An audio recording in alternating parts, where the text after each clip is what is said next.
Assalamualaikum warahmatullahi wabarakatuh. Salam PKH. Nama saya Chania Oktarina. Saya pendamping PKH Kecamatan Rantau Kabupaten Aceh Tamiang, Provinsi Aceh. Baiklah, di sini saya mengikuti diklat penanganan dan pencegahan stunting angkatan 27. Tugas praktek saya yaitu modul 2 permasalahan stunting. Sesi 1 memahami permasalahan stunting. Assalamualaikum warahmatullahi wabarakatuh. Waalaikumsalam warahmatullahi wabarakatuh. Apa kabar ibu-ibu semuanya? Alhamdulillah. Baik ibu-ibu semuanya, sebelum kita mulai nih pembelajaran kita hari ini, alangkah baiknya kita berdoa dulu ya, supaya pembelajaran kita berjalan dengan lancar. Iya. Doa dimulai. Doa selesai. Alhamdulillahirrabbilalamin. Kita dapat berkumpul lagi seperti biasanya Bu ya, seperti setiap bulannya kita melakukan P2K 2. Masih ingat Bu apa itu P2K 2? Masih.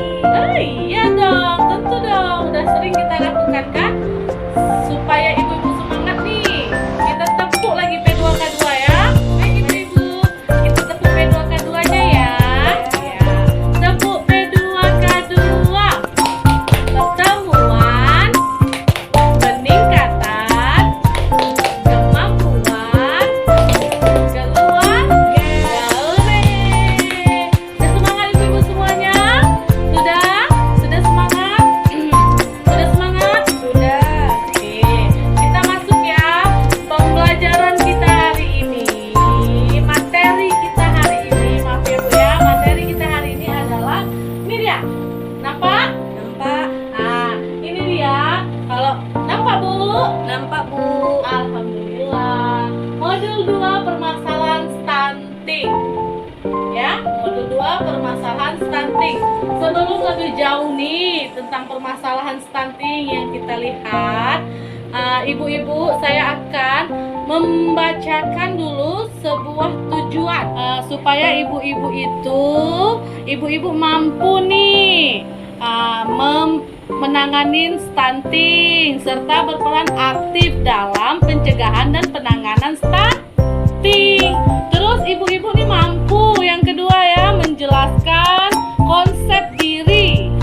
Nah, yang kedua itu di dalam kemampuan ibu-ibu tuh harus tahu pengertian penyebab dan dampak stunting. Yang ketiga, kesadaran diri untuk mencegah dan penanganan stunting. Baik ibu-ibu, di sini ada gambar apa ini? Pohon. Ini saya akan tempelkan gambar pohon di depan supaya ibu-ibu lebih nampak lagi ya. Saya tempelkan ya gambar pohon. Nampak Bu? Nampak. Nampak ya. Ini gambar pohon lengkap Bu ya. Ada akar, ada batangnya, ada daunnya, dan banyak buahnya. Oke ibu-ibu, udah tahu kan? Ini gambar pohon. Di sini tugas ibu-ibu semuanya. Saya nih ada sebuah kertas dan pulpen. Sebelum saya bagikan, kita membagi sebuah kelompok dulu Bu ya. Coba Bu Ani sama Bu Ridwan satu kelompok ya. Habis itu Bu Rohani dengan Bu Ani satu kelompok ya. Bu Fitri sama Bu Cia satu kelompok ya. Iya. Jadi kita ada 3 kelompok. Ini kelompok 1, ini kelompok 2, ini kelompok 3. Ya. Jadi ini Bu ya, saya bagikan ya. Satu orang ada 3 nih Bu. Nih Bu. Oke. Di pulpennya ya Bu. Dah. Oke, udah dapat kan masing-masing? Nah, tugas ibu-ibu semuanya kan udah dapat nih pulpen dan kertas. Ibu nanti tulis nih, ya. Tugas ibu-ibu semuanya, ibu-ibu setiap kelompok tadi udah saya bagikan ya Bu ya, pulpen dan kertas jawaban yang akan Ibu tulis nanti jawaban Ibu. Baiklah ibu-ibu, dari sebuah gambar pohon. Ibaratkan ibu ya, jadi ibu-ibu semuanya nih di rumah nih ada anaknya yang masih SD, ada anaknya yang masih TK, udah SMA mau kuliah, dan ada juga masih SMP. Jadi ibu-ibu ini kan punya harapan nih untuk masing-masing anaknya. Punya harapan nggak? Nah, punya. Yang kita akan diskusikan nanti adalah coba ibu-ibu semuanya tulis harapan ibu-ibu untuk kedepannya, ya. Apa harapan ibu-ibu untuk anak ibu setelah dewasa nanti? Ibu tulis ya, per kelompok ya. Satu kelompok satu aja. Baik ibu-ibu, sudah selesai semuanya? Udah ada harapan-harapan buat anaknya ini? Sudah. Kalau sudah, coba kumpulkan kertasnya. Mana kelompok 1? Kelompok 2 mana? Kelompok 3 mana ini, Bu? Baik ibu-ibu ya, masing-masing kelompok sudah menulis harapan untuk anaknya, ya. Ini saya tempel. Ibu-ibu mesti ingat tadi kan yang ibu tulis? Kasih ya. Saya tempel ya di bagian buah ya. Ini dia harapan-harapan ibu. Anaknya mau jadi apa ini, Bu ya? Harapannya. Coba kelompok 1 harapannya tadi mau jadi apa anaknya, Bu? Jadi bidan. Iya. Kelompok 2 mau jadi apa anaknya tadi, Bu? Jadi ustaz. Oke, baik, Bu. Kelompok 3 harapannya mau jadi apa anaknya, Bu? Iya. Bagus harapan ibu. Pasti ibu-ibu semuanya punya alasan ya, Bu ya, kenapa anak ibu mau jadi bidan, mau jadi polisi, mau jadi ustaz. Betul nggak, Bu? Betul. Betul. Coba maju dulu kelompok 1. Ibu Ani maju, Bu. Iya, Ibu maju. Iya, Bu. Ya, coba Ibu bacakan mana tadi hasil diskusi Ibu. Jadi bidan, Bu. Oh, Ibu mau jadi bidan. Suaranya yang kuat loh, Bu. Jangan malu-malu. Mau jadi apa, Bu? Jadi bidan, Bu. Kenapa, Bu? Ibu mau jadi bidan anaknya? Alasannya apa? Supaya saya kalau sakit biar anak saya merawat, Bu. Alhamdulillah, lega kita dengarnya, Bu ya. Anak harus merawat orang tuanya. Udah, Bu. Beri semangat dulu kepada Ibu Ani kelompok 1. Boleh nggak kita tepuk mantul pada Bu Ani? Boleh? Boleh. Tepuk mantul. Mantul. Mantap, Bu. Tuh. Oke, terima kasih ya, Ibu Ani. Jadi, kelompok 1 tadi mau jadi bidan, alasannya supaya ingin merawat ibunya apabila ibunya sakit ya, Bu ya. Iya. Nah, kelompok 2 tadi apa, Bu? Coba di situ aja, Bu. Mau jadi apa, Bu? Oh iya, tadi Ibu mau jadi ustadz anaknya ya? Iya. Kenapa Bu mau jadi ustadz? Apa alasan anak Ibu mau jadi ustadz? Biar kuat agamanya, Bu. Ih, bagus sekali, Bu. Biar kuat agamanya. Kelompok 3 tadi mau jadi apa, Bu? Polisi. Polisi. Kenapa, Bu mau jadi polisi? Alasannya apa? Biar anak saya jadi orang, Bu. Iya, jadi orang. Sekarang nggak jadi orang, Bu. Ibu ini ada aja. Biar apa, Bu, alasannya? Coba Bu bantu kawannya. Oh iya, supaya mengabdi kepada. Oh, itu bagus itu, Bu. Tidak, Bu ya. Ibu semua bagus-bagus loh harapannya. Ibu semua bagus-bagus loh harapan ke depan. Baik ibu-ibu semua, tadi Ibu sudah menjelaskan kenapa anak setelah dewasa Ibu mempunyai harapan, dan alasannya itu Ibu sudah menjelaskan dan Ibu sudah menyampaikan ke depan. Jadi ibu-ibu, kita sebagai orang tua, harapan kita kepada anak-anak kita harus mempunyai usaha, ya Bu ya. Anak kita, harapan untuk anak kita ingin menjadi polisi, ingin menjadi bidan, ingin menjadi ustadz, ingin menjadi tentara, itu kita harus ada usahanya. Usaha apa?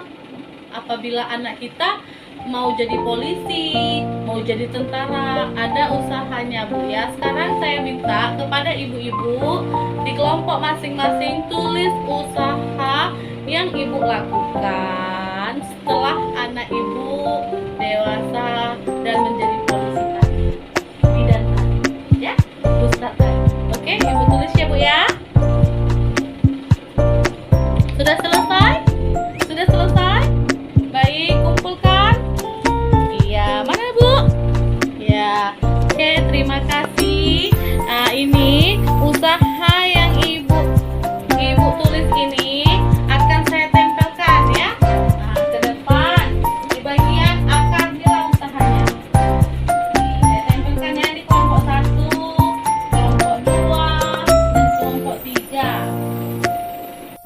Oke, ibu-ibu semua, jadi ibu-ibu semuanya mewujudkan harapan kita kepada anak-anak kita, orang tua itu harus melakukan berbagai usaha untuk mewujudkan harapan anak kita masing-masing. Tadi kan kita sudah menempelkan harapannya, ya kan? Sekarang usahanya untuk mewujudkan harapan anak tersebut. Baik, sudah ditempelkan sama ibu-ibu tadi, kelompok 1, kelompok 2 sudah menempelkan bahwasanya usahanya kelompok 1 menyekolahkan. Kelompok 2 apa, Bu? Usahanya memberi ilmu agama, ya. Kelompok 3 memberi makanan yang bergizi. Jadi ibu-ibu semuanya sudah kita tempelkan kan di bagian akar usaha yang akan diberikan kepada anak ibu apabila anak ibu menjadi seorang polisi, ya, yang menjadi seorang yang ibu harapkan, bidan, ustadz, ya Bu ya. Terus coba ibu, bisa ibu jelaskan memberi makanan yang bergizi kelompok 3. Ya, harus memberi makanan yang bergizi ya Bu ya, menyekolahkan, beri ilmu yang agama supaya anak ibu bisa menjadi yang ibu harapkan. Oke, terima kasih kelompok 1, kelompok 2, tepuk tangannya. Jadi ibu-ibu semuanya, ada nggak kaitannya dengan pohon? Harapan orang tua itu di bagian buah dari pohon. Kan, Bu? Di bagian buah dari pohon. Usahanya di bagian apa? Usahanya di bagian akar.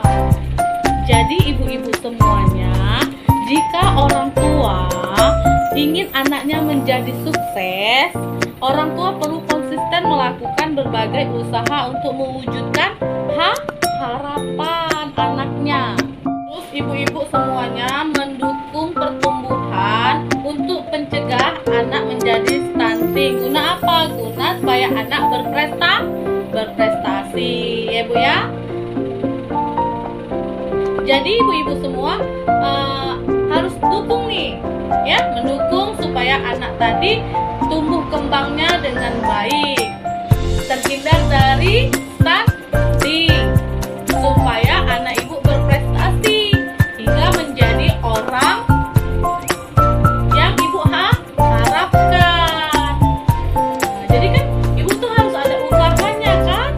Kalau anak ingin menjadi polisi, anak ingin menjadi ustadz, anak ingin menjadi bidan, dokter, ibu-ibu perlu usaha yang kuat untuk anaknya, menyekolahkan anak, memberi makanan bergizi kepada anak, memberi ilmu agama kepada anak, memberi juga kasih sayang yang penuh kepada anak, perhatian yang penuh kepada anak. Sampai di sini, Bu, paham kan? Paham? Baik ibu-ibu, sampai di sini paham? Kalau paham kita lanjut ya, kita lanjut. Tadi kita udah permasalahan stunting udah kita ibaratkan ya dengan sebuah pohon. Baik ibu-ibu, ibu-ibu nih pernah nggak mendengar apa itu stunting? Pernah kan ibu mendengar istilah stunting itu apa? Dari mana? Kapan? Ya, apa ibu stunting, Bu?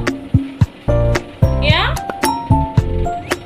Iya, pertumbuhan di mana tinggi badannya kurang dengan umurnya. Ya, pertumbuhan tidak sama dengan umurnya. Oke. Sebelum kita masuk menjelaskan istilah pengertian stunting, di sini ada gambar, sebuah gambar. Kita tempelkan ya Bu ya, nampak? Ini ada gambar seorang anak. Ya, ibaratkan ya Bu ya.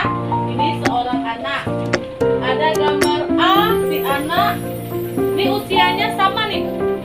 Usianya si A dengan si B ini sama, cuman tingginya yang berbeda, pertumbuhannya tidak sama. Si A di umur 3 tahun, misalkan ya Bu ya, tingginya segini Bu. Si B di umur 3 tahun, tingginya segini. Si B ini dikategorikan pendek enggak? Pendek. Dikategorikan stunting enggak? Kalau lihat dari umur dikategorikan stunting, ya. Si B, si A ini normal nggak pertumbuhannya? Normal. Baik, terima kasih ibu-ibu. Jadi situasi A adalah tinggi badan yang sesuai dengan usia anak, ya. Si A ini tinggi badan yang sesuai dengan usia anak. Kalau si B tinggi badan yang tidak sesuai dengan tinggi badan tidak sesuai dengan usia anak. Dikategorikan dia pendek, lebih pendek dari si A. Umurnya sama ya kan Bu. Jadi ibu-ibu semua resiko stunting itu lebih tinggi di 1000 hari pertama kehidupan atau HPK sampai anak usia 2 tahun. Ya Bu ya, itu perlu Ibu perhatikan. Di usia 1000 hari pertama kehidupan sampai umur anak 2 tahun itu sangat-sangat perlu diperhatikan. Supaya apa? Supaya tumbuh kembang bayi ini akan menjadi normal. Ya Bu ya. Jadi Ibu perlu kasih apa? Kasih gizi. Nah ibu-ibu semuanya, Nia punya yel-yel nih untuk ibu-ibu semuanya. Kalau misalnya nanti Nia bilang ingin anak sehat, Ibu jawabnya beri gizi terbaik. Stunting? No. Kalau Nia bilang stunting, Ibu jawabnya no. Dan kalau misalnya Nia bilang are you ready? Yes. Oke, kita mulai ya ibu-ibu semuanya. Ingin anak sehat, beri gizi yang terbaik. Stunting? No. Are you ready? Yes. Oke, terima kasih ibu-ibu semuanya. Baik ibu-ibu semuanya sudah jelaskan apa itu stunting. Stunting itu dimana pertumbuhan tinggi anak tidak sesuai dengan usianya, dikategorikan pendek, ya Bu ya. Jadi ibu-ibu semuanya, stunting itu ada penyebab langsung dan ada penyebab tidak langsung. Penyebab langsungnya stunting yaitu kurang gizi, terus tidak imunisasi, penyakit berulang, itu penyebab langsung. Kalau penyebab tidak langsung itu bisa saja kurang stimulasi, rangsangan perilaku, terus kebersihan diri dan kebersihan lingkungan. Itu juga harus diperhatikan kepada anak. Jadi stunting ini disebabkan oleh beberapa hal, ya kan Bu? Baik langsung atau tidak langsung. Penyebab langsung stunting itu kurang gizi. Habis itu apa tadi Bu? Tidak imunisasi ataupun penyakit berulang. Seperti misalnya dia bawaan lahir Bu ya, ada yang dadanya kayak dada burung itu dia pertumbuhan anak terhambat Bu. Kalau ibu kurang memberikan gizi dari 1000 hari pertama kehidupan sampai usia 2 tahun, ibu tidak memperhatikan gizi dari hamil sampai balita, juga itu akan menghambat anak menjadi stunting. Itu perlu diperhatikan Bu ya, gizi anak. Jadi ibu-ibu semuanya, itulah penyebab langsung. Kalau penyebab tidak langsungnya itu kurangnya stimulasi seperti rangsangan Bu ya, rangsangan yang kita berikan, misalnya kasih sayang atau perhatian dari seorang, misalnya nih ibu hamil tuh harus ada stimulasi perhatian dari suaminya ya Bu ya. Kalau misalnya anak tuh tahun. Itu harus ada perhatian, kasih sayang, diajak bermain dari kedua orang tuanya. Kalau ibu hamil itu banyak ya Bu ya, stimulasi mungkin ibu sudah melakukan di rumah. Terus nanti kita masuk ke modul stimulasi. Ini kita mesti kita membicarakan penyebab stunting. Terus ada menjaga kebersihan yang tidak langsung Bu ya. Kalau misalnya rumah kita kotor, jamban kita tidak ada, itu juga menjadi menghambat, itu menjadi anak kita menjadi stunting ya. Tapi itu dia penyebab tidak langsung ya Bu ya. Kalau jamban tidak sehat, tidak ada jamban ya Bu ya, itu penyebab tidak langsungnya dari stunting. Terus udah tahu tidak tadi kan penyebab langsung dan penyebab tidak langsungnya.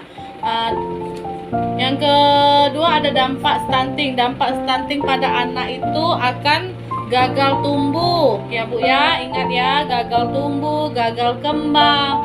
Terus rentan terhadap berbagai penyakit. Tuh dampaknya, rentan terhadap berbagai penyakit. Terus ada dampak jangka panjang stunting. Jangka panjang stunting dia itu adalah mengurangi kualitas generasi penerus bangsa ya Bu ya. Dampak jangka panjang stunting dia mengurangi kualitas generasi penerus bangsa ya Bu ya. Jangan sampai anak ibu terkena stunting Bu, jangan ya Bu ya. Jadi ibu semua, untuk mencegah anak stunting, orang tua, keluarga, dan masyarakat memanfaatkan potensi yang ada. Stunting dapat dicegah dengan memberi makanan yang bergizi seimbang. Pada masa kehamilan hingga berusia 2 tahun, kasihlah makanan bergizi yang seimbang untuk kita mencegahan stunting tadi ya. Terus harus kita beri stimulasi apabila hamil. Seorang suami harus siaga, siap antar jaga ya Bu ya. Seorang kita setelah melahirkan harus dapat dukungan juga dari keluarga, itu disebut dengan stimulasi. Apabila anak tadi sudah lahir, orang tua harus memberikan stimulasi kepada anak ya Bu ya. Stimulasi kepada anak tuh banyak Bu yang kita lakukan sehari-hari, mengajak bermain, mengajak belajar, itu stimulasi. Tapi dengan cara yang baik, lembut, sopan, santun, jangan cara yang marah-marah, itu bukan stimulasi Bu ya. Jadi Bu, kalau misalnya nih di lingkungan Ibu ada anak stunting nih Bu, Ibu apa yang Ibu lakukan yang pertama kali tuh anak stunting tuh? Ya melaporkan kepada kesehatan, boleh kepada pendamping PKH, boleh kepada kader desa, boleh, atau bidan desa iya. Jadi Bu, kalau misalnya kan ada nih anak yang dikategorikan stunting, Ibu jangan langsung mengolok-ngolok anak itu, tidak boleh Bu, karena itu tidak bagus Bu. Kita sebagai masyarakat kita harus mendukung Bu, supaya anak tadi itu orang tuanya tidak malu dikategorikan anak tadi stunting, supaya anak bisa diperbaikin gizinya. Kan ada tuh rumah gizi Bu kan, rumah gizi Gampong, bisa dibuat di situ, dikasih makanan tambahan supaya berat dan tinggi badannya naik.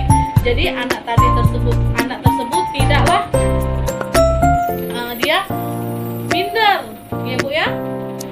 Jadi Ibu harus mensupportnya, mengasih arahan-arahan yang baik ya Bu ya kepada anak tersebut. Terus pastikan Bu, keluarga mengakses layanan kesehatan Bu ya, mengakses layanan kesehatan rujukan untuk mengurangi dampaknya stunting. Stunting kalau misalnya ada di lingkungan kita harus peduli Bu ya Bu ya. Kita harus berperan aktif mencegah stunting untuk generasi penerus bangsa. Ya Bu ya. Sampai di sini